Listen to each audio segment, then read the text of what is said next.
Hello everyone and welcome back to my channel. If you're new here, hi, my name's Claire and this is Yoli. I make videos all about houseplant care, sharing tips and tricks I've learnt over the years to help keep your plants happy and healthy. And today I thought I would give you a little tour of all of the plants that I'm currently propagating over here in my little DIY prop corner. I'll talk you through how I set the whole thing up and then I'll give you some updates and just generally show you what is happening over here. So yes, I hope you enjoy it. Let's get into it.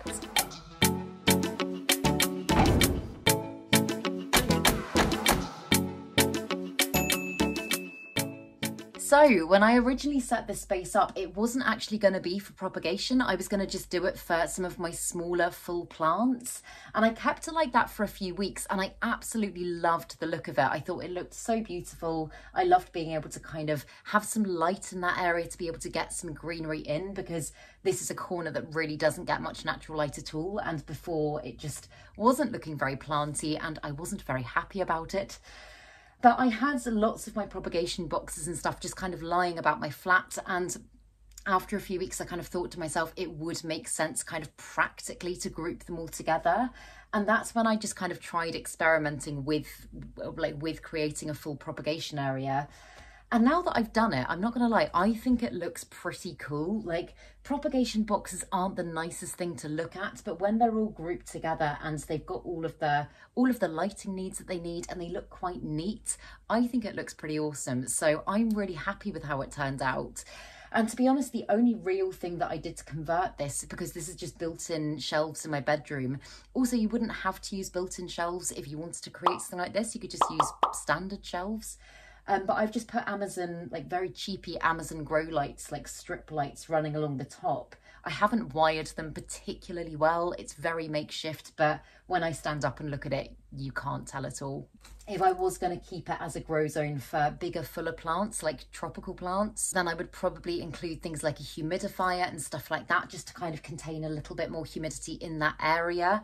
I also did think for a while about sealing off the front of it, either getting like, I don't know, like a Perspex panel or a glass panel, or even some cling film or something like that, just to create a little, almost like a cabinet space, like a little greenhouse. But as I say, most things are contained and I don't actually need to do that. So I'm happy with how it's all turned out. I'll also link the grow lights that I used in the description box below. But I'm going to take you through everything that I can kind of physically pick up and show you, and then I will flip the camera around when it comes to my propagation boxes, just so that you can kind of properly see everything. But starting at this end, this is a bit of a random one. This is actually, I made this for a Patreon video. This is one of my little terrariums. And I've decided that although I created it as a terrarium, it is just going to be kind of like a little propagation tub that just looks quite pretty. And inside I've got some Hoya Croniana Super Silver, which is the silvery one just there. I've got some Hoya Bella, and I've also got some Hoya Matilde cuttings. Oh, and also I forgot about those. I've also got some Hoya Curtisii cuttings in there as well. And all of them have rooted really, really well into the substrate. As you can see, there are some lovely roots going down in there. And I used Soil Ninja's live sphagnum moss to kind of top the terrarium off. And the thing that I love about that is that it does continue to grow as well. So as you can see, all of the moss is also growing in there, and it's actually getting a little bit crowded. So I think it'll probably be ready for me to kind of take stuff out and plant stuff up quite soon. I wasn't sure if I was just going to keep this as kind of, I don't know, as I say, just a terrarium, or use it as a propagation zone. And I have decided that it is just going to be a very pretty looking propagation zone. But yeah, I've actually been making a lot of terrariums recently. I've got some slightly more extravagant ones as well. So I think I probably will make some content on that probably in the next few weeks, because I'm really enjoying making them. And I think they're coming out pretty well. This was a very, very basic one, but I've done some cool ones as well, I think. So stay tuned for that. But then next to it, I've got a little variegated Hoya Bella cutting. This is a Hoya Louis Bois. I can never pronounce the name correctly. Whatever I say, people seem to correct me. But this is what it's currently looking like. And the little thing that I've got it in, it's just like, it's just a little wooden kind of sealed stopper jar. And I think I just picked this up in a charity shop. I've got a few of these, but it just obviously helps to contain humidity really, really well. I've just put a little drop of water at the bottom, and as you can see, it is producing little roots. It does seem happy in there.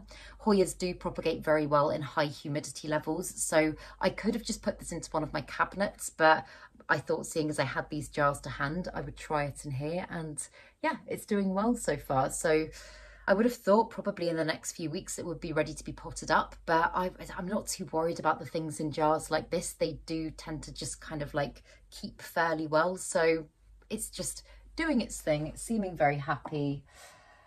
Oh, and next to it is one that I really need to deal with. This is an Acanthus marmorata black pagoda lipstick plant, variegated lipstick plant, and it's been propagating in water for a very long time, and I have been so bad at changing out the water in this.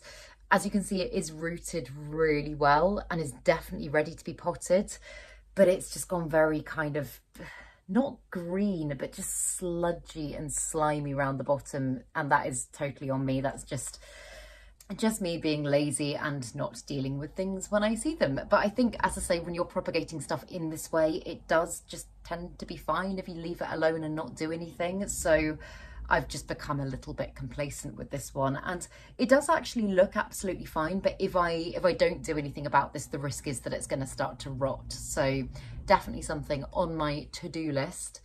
But yeah, it's given me amazing growth since it's been in there. It was only, I think it only had 2 leaves when I first put it into this container, and that was probably about, I want to say about 7 months ago now. It's been a while. But yeah, it's given me beautiful, beautiful growth in there. And I just really love the look of them in these little cork stopper jars. I know you can get them on Amazon as well. Again, I'll link them down below, but they're very cheap to buy. They're very practical. They look very neat and tidy. I also, through in my living room, I've started kind of putting command strips on the back of them and kind of mounting them to the wall as well. And they make kind of like very beautiful wall decor, and also are a way to keep your propagations nice and neat and organised. So yeah, I think they're really, really lovely. I also think that if I was to come to play about with tissue culture, which is something that I'm very interested to do, I think these would be very good things to use, because they're kind of like fancy petri dishes. I've seen people doing it in this way, so that is a thought for the future. But then in the next one, I've got a little fishbone cactus cutting, and this is a jungle cactus, so it does actually enjoy very high levels of humidity. And again, as you can see, it's rooted really, really well. And this one's only actually been in there for, I think, about 3 weeks. And I think that's pretty amazing progress in that time. As I say, I've just used very shallow water. I haven't filled it all the way up. I haven't just kind of sat it in a container of water and left it open. I have closed the lid. And again, I find that that really helps to speed the process up for jungle cacti as well. So yeah, it's doing really well. And again, I would say it's probably ready to be potted. This was kind of like a little experiment, because I did one at the same time, another very similar cutting to this in soil, and I wanted to see what would propagate fastest. And this one has rooted way better than the one in soil so far. So I think this is probably going to be my go-to medium for fishbone cactus in the future. And then these 2 little Tupperware pots. These are just, I keep loads of these little tubs, like literally anything, Tupperware pots, anything with a lid. I think that was a little sauce pot. That was a hummus tub. I keep all of them, because so long as they're transparent, they are fantastic for propagation. And yeah, these are both Anthurium clarinervium seedlings that I was playing about with propagating in different ways. And I think this one, I haven't opened these in quite a while, but I think this one, yeah, this was just a little one in kitchen roll that I propagated. And as you can see, it is sprouting. It's not doing a huge amount yet. But I think that was one of the first berries that I picked off the infructescence when it was actually ready to be harvested. And I think I picked that one off about 3 or 4 days before I did the harvest. And I was like, oh my God, I can't believe I've done it. I'll start the propagation process. And it's not as far along as some of the others, as you will see, but it's still rooting and it still seems happy. And these are the other kitchen roll ones, and I have established that kitchen roll is not the most effective way of propagating them, but again, they're all rooting, they're all sprouting. I can see a little bit of yellowing on a couple of the leaves, so I think I should probably move them to another substrate. But for the time being, as I say, they're growing. They seem fairly happy here. And then next then I've got a little Sansevieria moonshine cutting, and this one is just propagating in water. This plant doesn't need particularly high levels of humidity in order to propagate, so I haven't put it in a contained space or anything like that.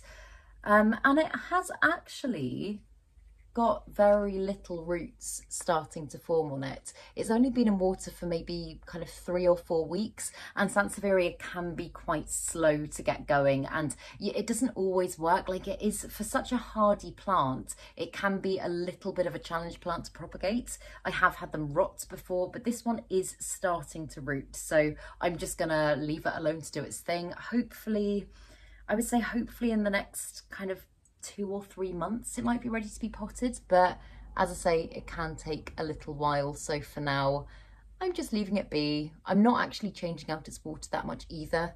It does look a little bit grim, but usually unless it starts to go kind of green and algae-ish, I won't change out the water that much during propagation. I know I have had questions about that before. Some people said, like, how often do you change the water? Do you change it every day? Do you change it every week? As I say, for me, I only change it if I see it starting to kind of turn or like go a bit green or gross. And if I do that, I will tend to do half water changes, just so that it's got a little bit of its old environment to kind of adjust it well to its new environment. That is just personally what I do. I don't actually know if it even makes a difference, but I do tend to have a fairly high success rate of propagation. And I think I've said it before, the reason that I do this is because my mum's always had goldfish, and they always say that if you're doing a water change of a goldfish tank, the best way to do it is to keep a little bit of their old environment, their old water back, and add that to the new one, because it helps them to adjust better. And so I kind of just have thought of plants in the same way, and so that's the reason that I do that. But it might not be completely necessary, so that's just what I do. And then I've got more Anthurium seedlings here. These are ones that just propagated purely in soil. They have been a little bit slower, but they are going. They are all sprouting, but they have been a little bit slow to get going.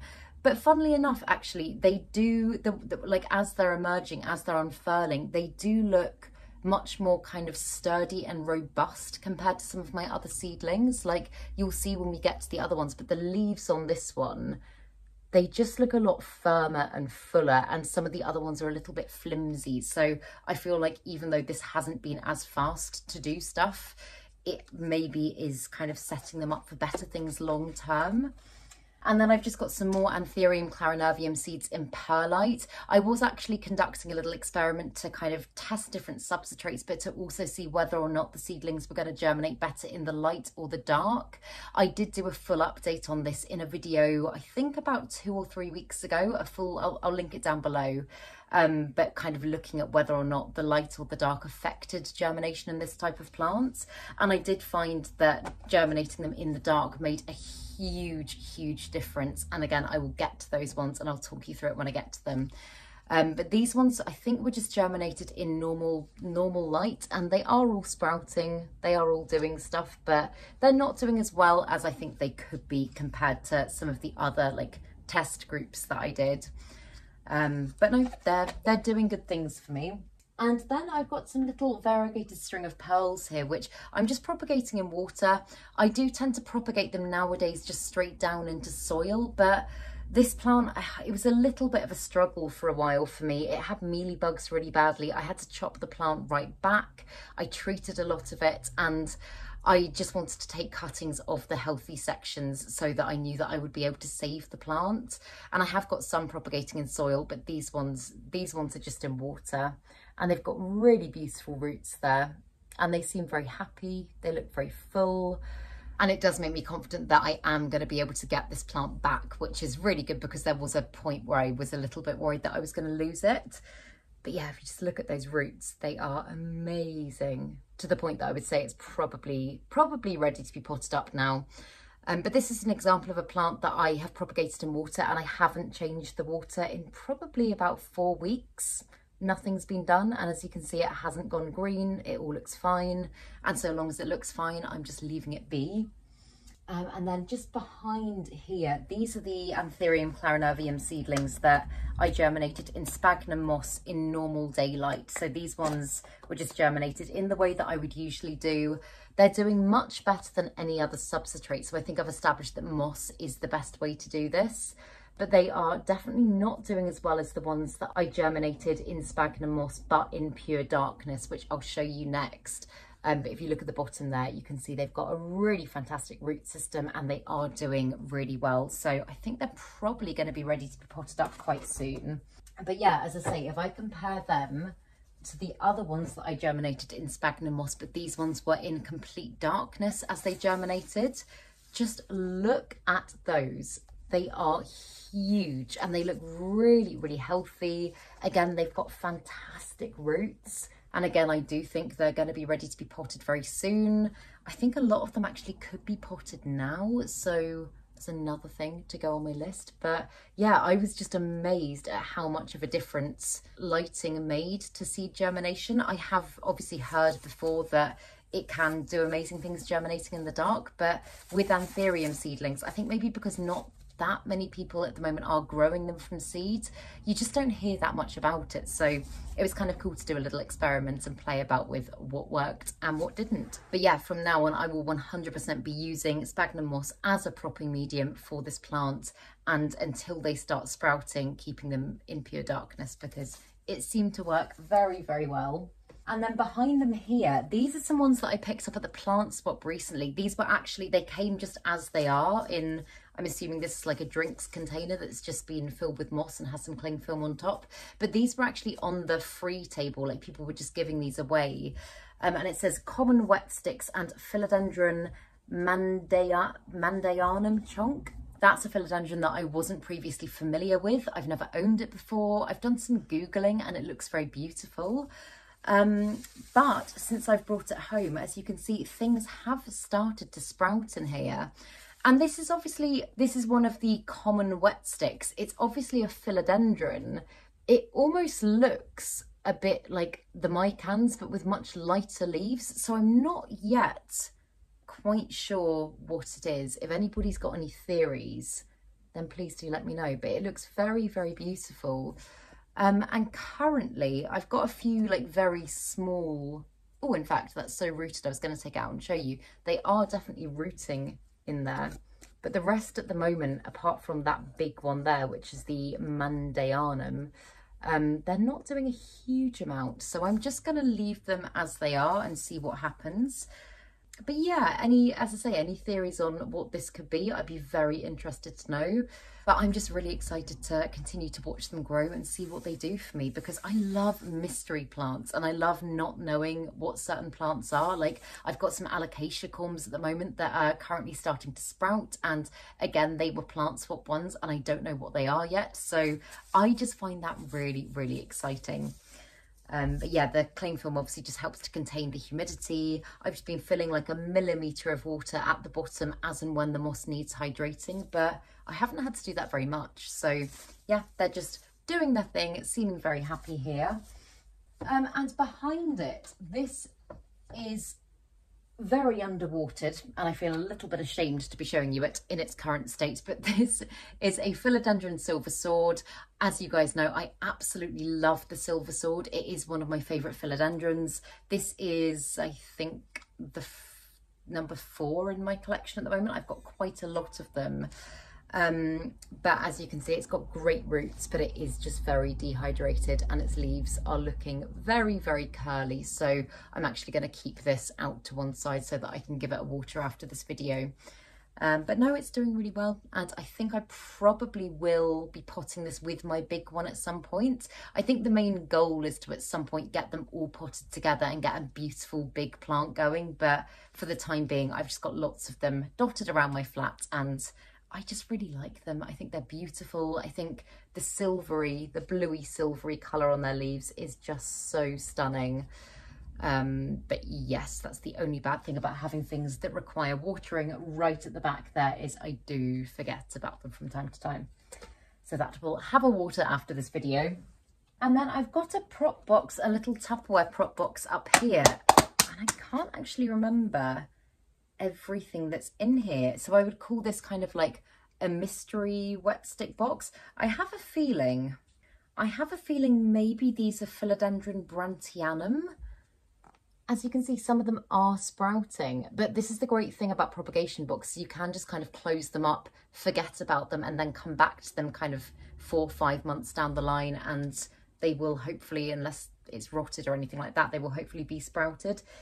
And I can't remember for sure what these are, but I do want to say Brantianum because I remember I did chop up a lot of my Brantianum and put them into a box.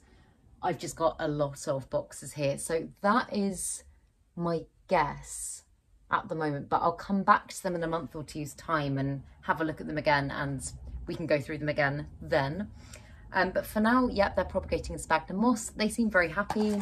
They're obviously sprouting. They're obviously, as you can see from the bottom, rooting very nicely.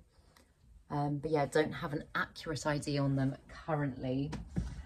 And then I've got quite a few. I won't show you all of the boxes of these just because they all look very similar, but these are just Epipremnum aureum pothos cuttings that I took about 4 months ago now, and I just put them all into perlite, and oh my goodness, they are just exploding out of the box. Now, they were all just wet sticks, and I just put them in there and I just left them, and they are 100% ready to be potted. Like, look at the roots on them. If you look at the bottom, it is just all roots, and I don't think I'm even going to bother putting the lids back on this now because I think I should just pot them up.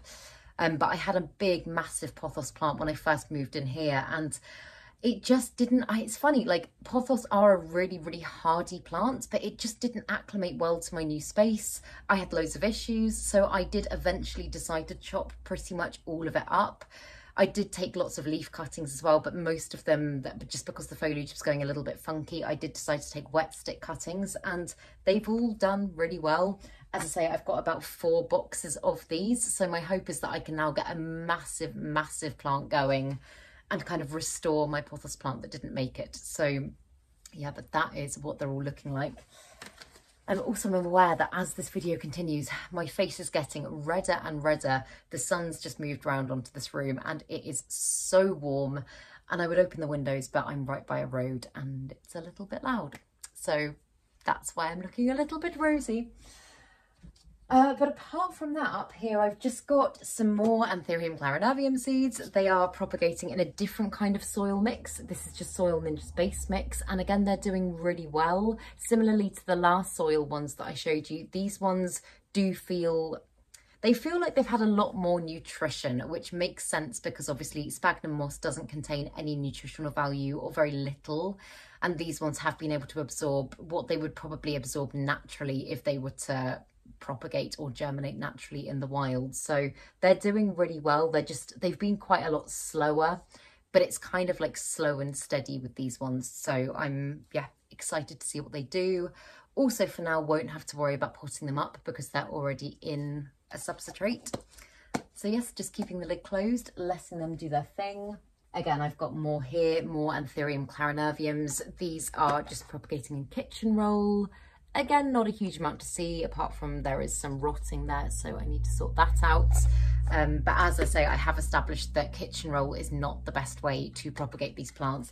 I think I just tried lots of different ways because I think like with things like avocado seed propagation, for example, damp kitchen roll for me has been the most effective thing. So I was like, seeing as I have pollinated my own Anthurium and I've got like, I think I had about 80 or 90 berries. I had loads of seeds. I was like, I may as well play about in different ways and kind of test different things, see what works, what doesn't.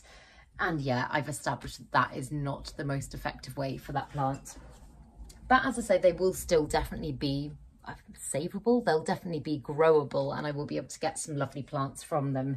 It just hasn't been the most effective way to do it. But here I've got a lot of water propagations here actually. I've got a Philodendron Brantianum, which I started propagating in water, and now I'm kind of regretting the way that I did it, because as you can see, it's doing very well. It's got fantastic roots. It's got fantastic new growth. However, I propagated it in this stupid little bottle. That means that now getting it out of here is going to be very difficult. I think I'm either going to have to accept the fact that it's going to grow hydroponically for quite a long time, and it kind of needs to be out of here now that it's got foliage. I think my only option is going to be breaking this bottle and getting it out from the bottom, which is a shame because these bottles are very useful. I do love them for propagation, but there's no way that I can get that out now that it's got this well established. So again, I probably should have kept a closer eye on this plant. I probably should have taken it out of water sooner.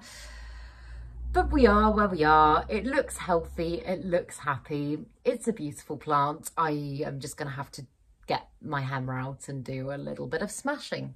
And then I've also got some Lepismium bolivianum cuttings, which I need to massively top up the water in this, and it is looking a little bit green, so I should probably change out the water as well.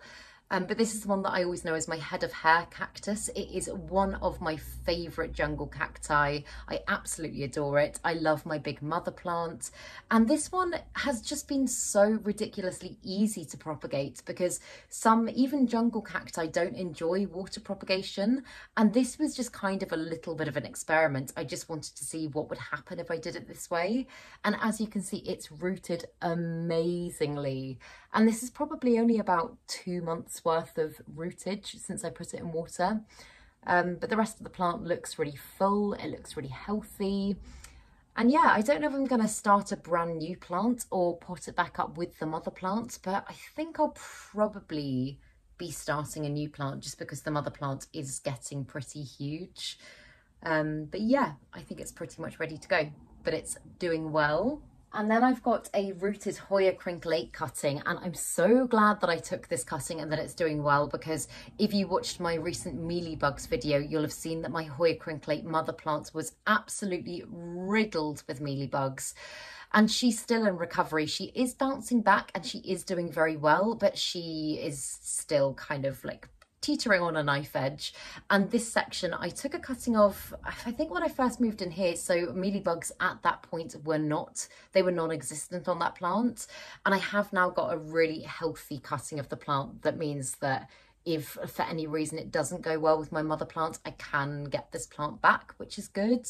I do have all the hope and faith for the mother plant, but it's just a bit scary. Like, obviously mealybugs, even if they look like they've gone, there might still be eggs there. I might need to do further treatments. I don't know how resilient she is. We will just have to wait and see. But yeah, this one's doing well. It's giving me lots of lovely new growth. That's its most recent leaf. And as you can see, it's just beautiful. And yeah, it's rooting really, really well. Again, I do need to top up its water, so I will leave it out to do that after the video. But yeah, it seems very happy there.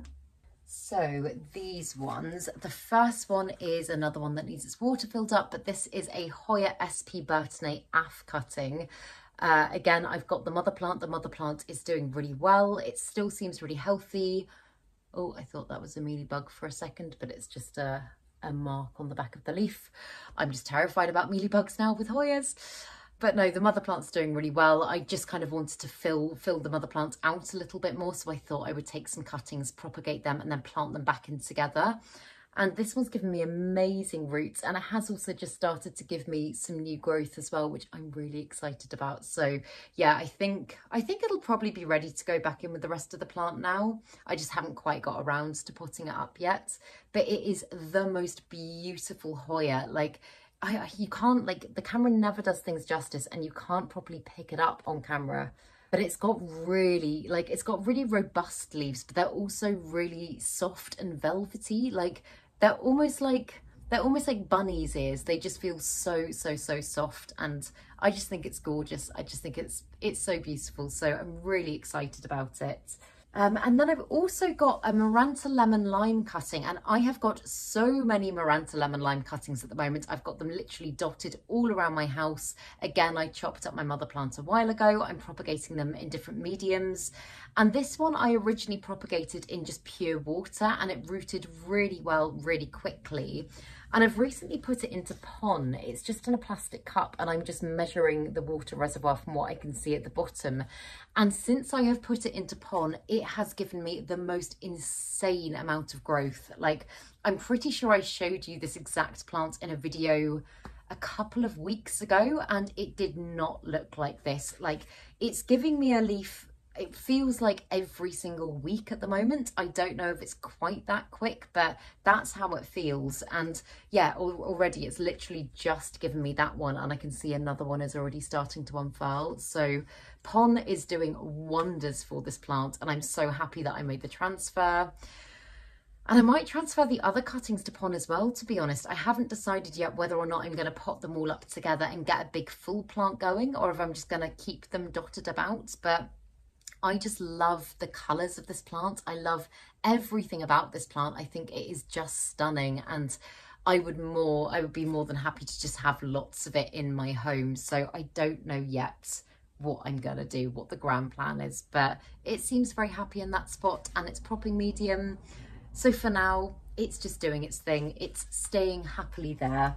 And then this one's a variegated Hoya macrophylla, and when I first got this as a cutting, it only had these bottom two leaves here, and as it's continued to grow, it started giving me this new growth point, and oh my goodness, the size of the leaves coming from the new growth point is absolutely insane. Like, I don't know if you can kind of fully grasp how big they are on camera, but I'm just really impressed with how well it's doing, considering that I haven't transplanted it to any other growing medium yet, and it is just in sphagnum moss. I have been doing kind of like mini fertilizers of the moss using liquid gold leaf, and I think maybe that's why it's sizing up so nicely. But yeah, it seems to be doing amazingly. It is starting to tendril a little bit now, so I think I do probably need to get it out of moss into either PON or soil and put it on a trellis, because otherwise it's going to get very, very leggy. But I think it's just such a gorgeous plant. I love the texture of the leaves. I love the veination. I love the little splashes of variegation around the edges. I think they're so pretty. But yeah, seeing as it's been propagating for such a long time, I almost don't feel like I own the plants yet, because I haven't really needed to care for it that much or do anything to it. So I'm excited to get it in with the rest of my collection. I'm just bringing everything out now, but there's only a few more things to show you before the boxes. This one here at the back, this is another plant swap one. This is a Philodendron Jerry Horn. I think its Latin name was something like Philodendron bipenniifolium or bipenniifolium. I'll put the name on the screen. But yeah, it's just currently propagating in sphagnum moss. It's got some fantastic roots in there. And I did actually get a very big cutting of this in my rare plant rescue box recently as well. So I'm thinking I will probably pot them up together and get a lovely big full one going. But yeah, this one looks gorgeous. It looks, I think I said in the video where I first got it, but it looks quite similar to like if you imagine it with big lobes out there, it kind of looks quite similar to the Philodendron code 69686. And almost the OPI as well. It's kind of got a similar structure, and I think that does continue as the plant matures as well. But it's got a beautiful new growth point just forming there, and I think by looking at the roots, it is probably ready to be transferred into its next substrate. I don't know quite what that will be yet. But yeah, it's propagated really well in this area. It hasn't given me any grief. I haven't really had to do much to it. I did have cling film over the top of it for a while as well, which meant that I didn't really need to worry about the moss drying out quite so much. I think I've only rehydrated it once or twice since I brought it home, which was over a month ago now, which is pretty good. But yeah, I think it's lovely, and it's another one that I'm very excited about. And then the last one that was up there, again, this is a prop box that I haven't been into for a while. Oh, I can see what was in here. So obviously, again, I used live sphagnum moss, you can tell, because there's lots growing around here. But when I chopped up my Anthurium SP Lemon, I took leaf cuttings, I took wet stick cuttings, I took lots of cuttings of it.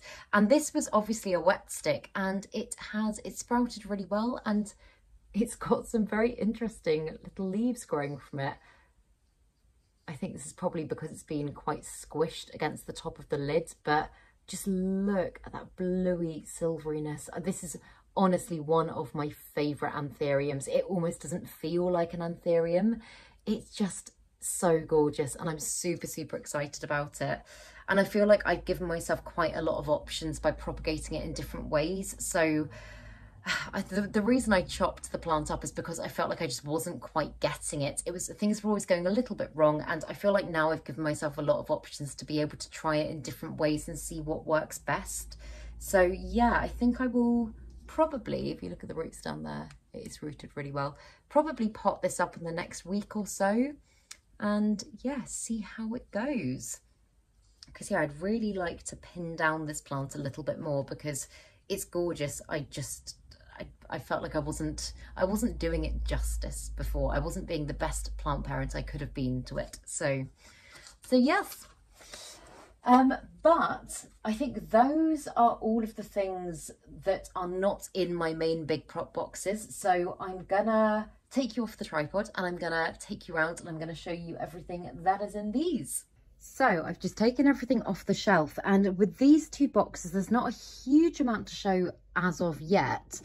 This is a pond prop box that I actually only started the other day, and I've never done a Lechuza pond propagation box before. This is kind of a bit of an experiment. I did this as part of a Patreon video, and I'm going to be doing updates over there. But I've got some variegated Monstera Adansonii wet sticks in here. I did chop up all of my main mother plants. By the looks of it, one of them is already sprouting, which is quite exciting. And then I've got some Monstera Pinnati partita wet sticks in there as well. This was a reverted Paraiso Verde cutting that, again, I've just popped in there. But as you can see, apart from that, none of them are sprouting, none of them are rooting. I wouldn't have expected them to in such a short space of time. So they're just staying on the shelf, and I'll let you know when they start doing something. And then this one has been going for about 3 or 4 weeks. I mean, I've had a few other things in there beforehand, but the majority haven't been in there that long. I've got some more Philodendron Silver Sword in there, which you can see is rooting really nicely. I can see there are a few things in here that have started to rot, so I need to have a bit of a clear out of this box. Another Philodendron Silver Sword over there. I can see that's a little Philodendron Melanochrysum. I did chop up, again, my full Melanochrysum plant quite recently, and that's sprouting. Lots of Begonia albopicta cuttings in there. As you can see, pretty much all of the box is Begonia albopicta, but yeah, as I can see, there's quite a lot of rotting in here, so I need to thoroughly go through and have a little bit of a sort out, I think, because obviously if I was just to leave all this stuff in, it would eventually mean that the whole box would rot and everything would be jeopardized. So need to go through and have a proper sort out in here, but there's lots of good stuff happening as well as bad stuff, so I just need to go and be vigilant with this box and get it all in order. But yeah, that's what's currently going on. But this is the big main box, which has got some exciting things happening in it. A few things that I haven't checked on in a while, actually, so I'm quite excited about that. Okay, so firstly, this one here that you can see not doing very well is one of the ones that I got in my box, my rescue box from the Rare Plant Shop, and I think this was the Marmay. I think this was the Philodendron Marmay. And I didn't have particularly high hopes for it when I got it, but I thought I would just pop it into my prop box. Oh, it does actually. It's still got a leaf on it, and it has got a new growth point. So those roots don't look fantastic, but I think there's a little bit of good rootage on there as well. I think I'll probably just give that a bit of a chop back and just leave the rest of it to kind of do its thing. I was expecting a little bit of loss of leaf when I first got it, so yeah, I'll wait and see how that does. And this was another Rare Plant Box one. This is a Philodendron Gloriosum. I have got another Philodendron Gloriosum in there, which was one of my propagations. But this one's doing okay. It's doing all right. I think it's adjusting fairly well. It hasn't had any full-on leaf dieback, which is good. And it has got very healthy roots, as you can see. So yeah, I think I'm going to just leave that one be in there for the time being. And it's getting a little bit crowded in here, actually. It's hard to know where to start. But down here, I've got some watermelon peperomia, which are definitely ready to be potted now. These have been going for, I think, about 8 months. I did lots of half-leaf cuttings in here because I wanted to try and grow it from half-leaf cuttings. And on the whole, it's done well. Some down here are starting to rot. Again, I could probably even take a half leaf cutting and start that again. But yeah, oh yeah, this is the thing. If you don't check on your prop boxes very often, there's often stuff that gets missed, and there is a little bit of rottiness going on in here. And then just here, this is a Paeonia pulchra cutting. I've got quite a few of these in here, and it's been in my prop box pretty much since I got it, which was almost, oh, in fact, it might have been over a year ago now. Just purely because I haven't quite known how to go about growing this plant, because it's rooted so deeply down into the moss. It makes me feel like I should grow it on a moss pole, but I've only ever seen this plant grown as like either a hanging or a trailing plant. Hanging or trailing plant, that's the same thing, you know what I mean. But I've never seen it grown up something before, so I have just seen that it's happy in the prop box, and I've just kind of left it there. Although I do really love it, and I would quite like to have it out and about in my home, so it's something to think about. And this is a weird one, and I thought there would be more to show this time I showed you it. This is the Sauromatum venosum that I got at the first plant swap. And if I have a little look, you can see it's a weird little bulb with lots of very strange roots, and it's starting to give me some very weird growth. And when you Google this plant, it looks absolutely crazy when it's mature. So I'm just very intrigued to see what it does for me. I did think that by the time I came to give you this update, it might be doing a little bit more, but it hasn't actually changed that much. So I will continue to keep you updated with it. And then I've got lots of Hoya Crimson Queen cuttings. These ones feel brilliant, actually. They, again, have rooted, wow, all the way down into the moss, to the point that I think I should probably take like individual leaf cuttings if I'm going to take it out of the box.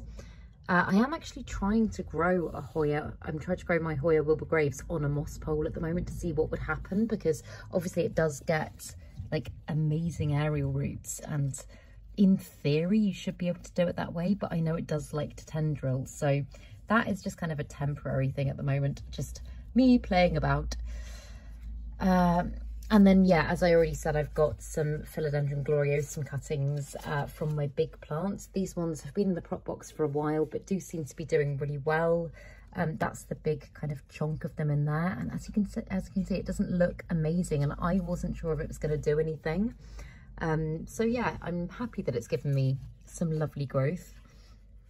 Oh, and down here actually, some of my, just down right at the bottom there, some of my Peperomia, I want to say Peperomia Silver Queen or Frosted Queen. Peperomia, it's not Peperomia Frost. I'll put the name on the screen. But these are some of the leaves that just were broken off when I first got the plants, and I thought I would just stick them into my prop box, not really expecting them to do anything. So it's a very difficult angle to show you. But as you can see, they are starting to give me some growth, which is very exciting. A Peperomia Snow Queen, is it? I don't know. But yeah, I'm really happy about that, because I wasn't sure they were going to do anything. I thought that they might just rot. So yeah, I will hopefully be able to get them potted up with the mother plants again soon. And then I've got lots of Philodendron verrucosum cuttings in here. This is a plant that I've cut back so many times and just haven't had that much luck with. I think it's so beautiful. I love everything about this plant. I love the front of the leaves. I love the back of the leaves. I love the fuzzy petioles. But it is just, oh, what's that? Oh, there's some sort of bug on it. It's very fast moving, and I don't think it's a thrip, but I'll check it afterwards. But yeah, I think it's a plant that seems to not have very much resilience. And I know hybrid plants, like crosses of this plant, for example, the Philodendron Splendid, I've had a lot of luck with, but this one just seems very susceptible to lots of things. I mean, for me, primarily spider mites have been the main issue. So for that reason, although it is kind of ready to be potted, I have just left it again in the prop box for probably a little bit too long. But yeah, and I'm trying to think, is there anything else in here? It's hard to see. Oh, that's a leaf that needs a chop back, I would say. Oh, is that, I think that's more verrucosum, very small verrucosum down there. I think I've got other wet sticks. Oh, I can see like a little bit of Hoya Mathilde cuttings down there in the moss as well. There might be a few little hidden things here or there, but I think that is the majority. So yeah, I really hope that you enjoyed this video. If you did, please make sure to give it a thumbs up, subscribe to my channel, have a lovely day, and I will see you in the next video.